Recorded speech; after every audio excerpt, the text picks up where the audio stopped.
1970s and 80s, it was in vogue for a popular live-action show to get an animated adaptation, and sometimes this was okay.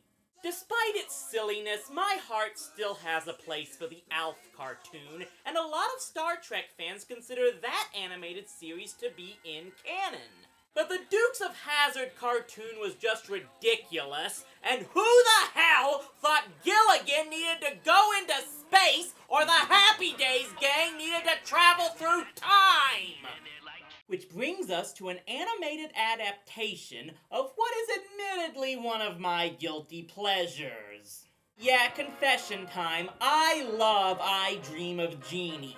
Even though I called Major Nelson the stupidest character ever, the show was just ridiculous fun. The effects were decent enough for their time, the stories were goofy but innocent, and good night, Barbara Eden was hot! 3 years after the original show came to an end, Hanna-Barbera created an animated version of the show for CBS. Sort of. See, this show featured an entirely different Jeannie and an entirely different master. It was another attempt to piggyback off the name of another successful show, and I think we all know how often that works. So instead of Major Nelson, we get this teenage kid named Corey, and I will give the show credit for explaining how Corey found Jeannie in the opener. It does make up for the show, like so many other cartoons at the time, not having an actual pilot. Then wham, I landed, but that ball wasn't all. In a bottle was a chick, only 2 inches tall. By the way, yes, that is Mark Hamill voicing Corey nearly 4 years before becoming a major star with Luke Skywalker. Knowing the role he's going to be most known for voicing, that's actually kind of creepy. So why exactly did they replace astronauts with this surfer biker dude and his beatnik friend Henry? Clearly it was to appeal to the younger audience that would watch this on Saturday mornings. But that just takes the one problem I have with the live action show and multiplies it tenfold. Because yes, just like Tony, this kid is totally oblivious to his Jeannie's charms. Maybe I'm jaded or something, but as much as I can't believe that a grown man wouldn't take advantage of a sexy woman who has the hots for him and will do anything he wants, I find it even less likely with a teenaged boy whose hormones would naturally be running rampant. Oh, you moral guardians of the past, you know just how to force people to write shows that make no sense. So instead of going after this hot redhead piece of tail, he pursues all these other girls who likely can't hold a candle to Jeannie. We're taking the one that has the most chicks. Right. No fun going on a science trip without chicks. Chicks are what we dig the most. Kid, she's 2,000 years old and looks like she's 25! We're talking ultimate cougar territory here! And of course, this Jeannie is just as jealous as her live-action counterpart, and nearly half the episodes are about her ruining his dates and going after any girl who looks at him sideways. So I guess this is pretty similar to the original series. I mean, it's not like they added something extra to make it even more separate for the original, only to have it backfire horribly.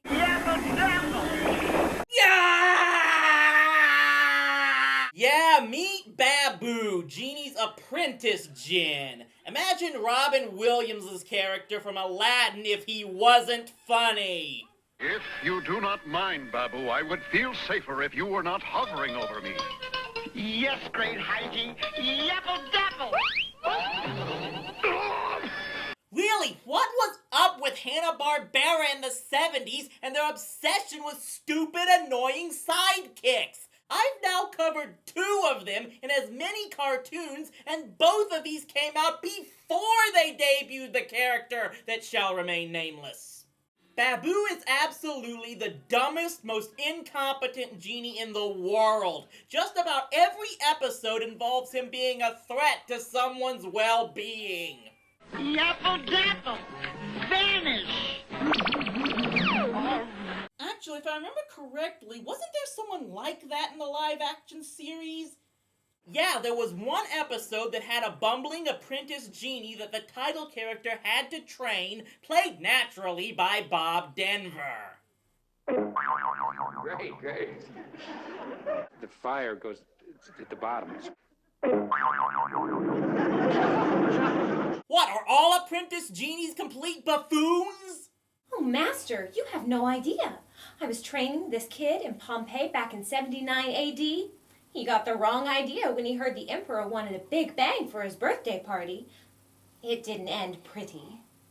Well, at least we only had to deal with the Gilligan genie for one episode. Baboo tortures us with his presence in every one of the cartoons. Attaboy, Corey! Whee! Baboo? I couldn't find my way out! The Great Gazoo was not this annoying. He's the most accident-prone cat I ever saw. Except most of his accidents happen to other people. Yeah. You suppose he's really a jinx? No, I'm sticking with him being an idiot. If Baboo makes another mistake, he says he will leave forever. Sounds like a good idea to me. Whenever he does something wrong, you fix it. That's not a good idea. That's a dumb idea. That's dumber than drilling a hole in a leaking boat to drain the water. Yeah, instead of a story where he actually does something right, giving him real confidence and everyone else hope, Jeannie covers for him and makes him only think he's become competent, no doubt dooming someone to a horrible death from his bumbling one day. That may have been the dumbest episode, but there were plenty of others nearly as bad. One had Jeannie's jealousy driving her to cut off her ponytail, forgetting that this is the source of her powers. Oh yeah, in this show she casts spells by snapping her ponytail instead of blinking. Every genie works differently, but we all have one source that enables us to do our genie magic. I guess Major Nelson should be thankful his genie never got her eyelashes plucked. Oh, and we get our required episodes about not using magic to solve your problems, like this one where Corey won't have Jeannie cheat for him in the decathlon, so she instead thwarts the attempts of his arch rival. Oh no, not yet. Hey, what's going on? So it's wrong to use magic to help yourself win, but it's okay to use it to prevent others from cheating. This is why I don't look to television for moral guidance. It appears Hanna-Barbera really wanted to plug this series because they gave all the main characters a crossover in one episode of the new Scooby-Doo movies. Let me remind you, those movies included guest stars like Dick Van Dyke, the Three Stooges, and the Addams Family. And they thought Jeannie and Baboo were big enough stars to go along with those guys. Well, it didn't work because the show never got any more original episodes after the first season. Do you think their last episode had anything to do with it? You will like this one. It is a birthday wish. Oh, I know what I want, all right. I wish I were Corey. I'm going to get my own honest-to-goodness wish. All you have to do is ask and you shall receive. Oh, I'd sure like to trade places with you. Yeah. Good night, Tony. Yes, the writers actually ran out of new ideas after 15 episodes and just took one from an episode of the original, proving that by the end they just didn't care. Sometimes cartoon adaptations can work because you can do things in animation that you can't in live action. But when you have a show that pulled off cartoony in live action, creating an actual cartoon of it is just pointless and almost certainly doomed to fail.